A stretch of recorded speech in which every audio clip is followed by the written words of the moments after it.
Hello and welcome to Cinebuck Presents, where I give my $2 instead of my 2 cents.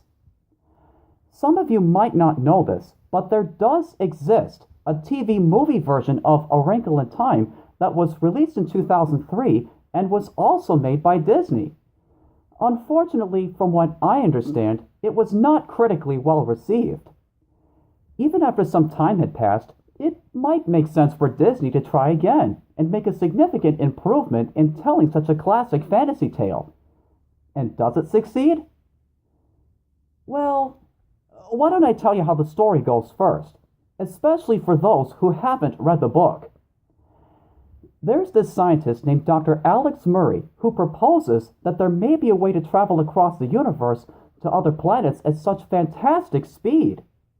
He calls it the Tesseract. Of course, nobody really believes him. Then one day, he mysteriously disappears.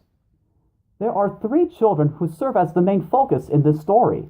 There's Meg, Charles Wallace, and Calvin.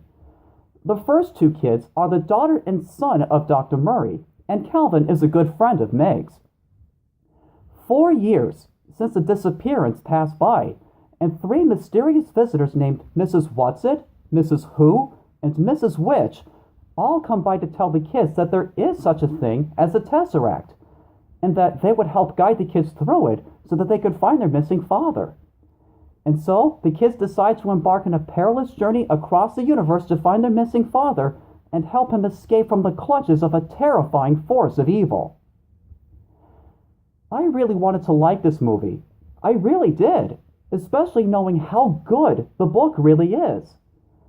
But, sadly, it turned out to be surprisingly underwhelming. Many times it does look visually dazzling, it has some imagination, and it faithfully follows some elements to the book.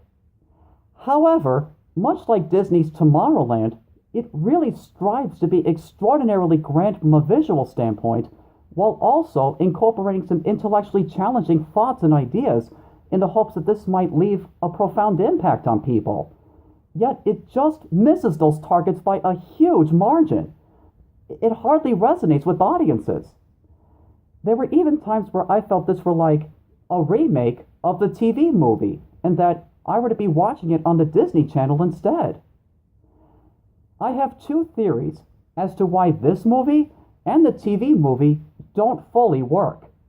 Either Disney was not the right company to visually bring the book to life, or that the book contained elements that had far too much fantasy in them to be perfectly captured on film. Maybe it's both. Whatever the reason may be, there's no doubt that there's a huge wrinkle in the fabric of interpretation to this film. With that said, I give this movie on a scale of 1 to 10, a 5. It's not good, it's not bad, it's pretty much middle of the road. This is Renton Whitetail having given us $2 and offering this advice. Just stick to the book. It's way better. See you next time.